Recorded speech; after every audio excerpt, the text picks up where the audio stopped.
السلام عليكم ومرحبا بكم في قناه زينو. اليوم ان شاء الله البنات جبت لكم وصفه بزاف هايله تاع البسكوي غولي. راح نديرو بسكوي غولي ب5 ملاعق فقط، وصفه سهله وبسيطه. هنا كما راكم تشوفوا عندي 3 حبات تاع البيض. باش ينجح معنا البسكوي غولي لازم البيض ما نجبدوش من الثلاجه مباشره ونخدموا به، لازم نجبدوه من قبل يكون سخون باش نقدروا نحضروا هذه الوصفه.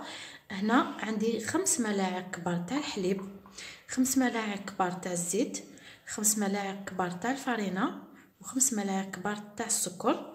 ونحتاجو فيه مغرفه صغيره تاع خميره الحلوى، ما كتروش فوق مغرفه صغيره باش ما يجيناش اللولي تاعنا خشين وطالع. وعندي مغرفه صغيره تاع لافاني. هادو هما المقادير اللي حنستعملهم. نبداو بسم الله، نحطو لافاني مع البيض. اول حاجه انني نخلط البيض مليح شويه ومن بعد نضيف عليه السكر. بسم الله. هيا بعد ما طلعنا هذاك البيض مليح دركا نضيفو السكر ونزيدو نعاودو نخلطو. هنايا بعد ما خلطت هذاك السكر مليح مع البيض دركا نروحو نضيفو الزيت. بسم الله. ونزيد الحليب ونزيد نخلط. بون هنا البنات بعد ما خلطنا مليح الخليط تاعنا نروحو دوك الفرينه لازم تتغربل. نحطو الفرينه نزيدو مغرفه صغيره تاع خميره الحلوى، نحطو الخميره نغربلوها. بسم الله.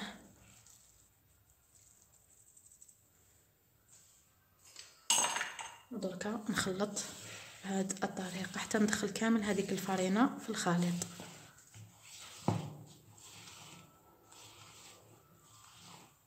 هكذا كما كنت تلاحظوا البنات، وشنو غير بالعقل فقط باش ما نهبطوش البيض اللي طلعناه. دركا نجيب سنيوه نكون فرشت فيها بابي كويسون ونفرغ كامل الخليط. هنايا البنات كما قلت لكم سنيوه فرشت فيها بابي كويسون. دركا نفرغ كامل الخليط تاعي هنايا. بسم الله.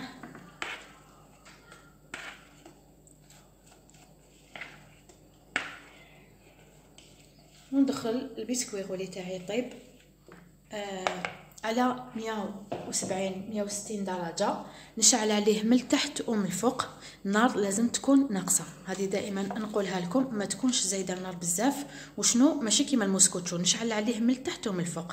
حنا ماذا بينا باش يحمر لنا شويه ومامتو ما يتنفخناش بزاف. هذه رانا نحوسو عليها باش يجينا بسكوي غولي تاعنا رقيق ونقدروا نخدموا به. دركا هكذا نسكم شويه بالملعقه.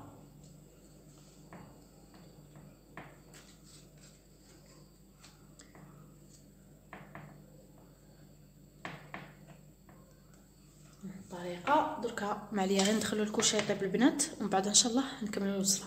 هنايا البنات نوري لكم استيس هايله بزاف. كي طيب البسكوي غولي ونخرجوه من الكوشه كما كنا حنا نديرو بكري، كنا كي نخرجوه من الكوشه نديروه في طرشونه ونخليوه حتى يبرد. دوك نوري لكم استيس بزاف هايله.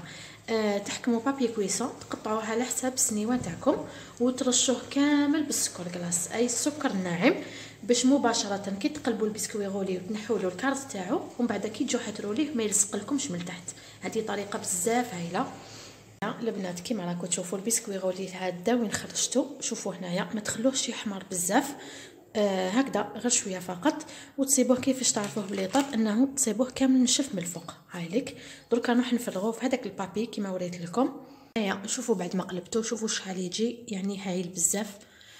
5 ملاعق فقط، يعني عملنا احلى بسكوي غولي كيما راكم تشوفوا يجي بزاف هايل وخفيف. دركا نروح ندير له كامل المعجون. هنايا يا البنات كيما راكم تشوفوا راني درت فيه، يعني درت له كامل المعجون ومشيتو. ودركا معليا غير نرولي البسكوي غولي تاعي. فوالا كيما راكم تشوفوا نبدا كيما قلت لكم روليت البسكوي غولي تاعي كامل مباشره. وكنحيه من البابي ونزيد نسكمو مليح. هيا بسكوي غولي تاعنا راه حاضر معنا بعد ما روليتو كامل ودرت له كامل السكر كلاص. نتمنى ان شاء الله تكون الطريقه عجبتكم لانها بسيطه، يعني مقاديرها كما شفتوا قليله. نتمنى ان شاء الله تجربوها ونقول لكم الى عدد مقبل ان شاء الله وصفات اخرى. سلام.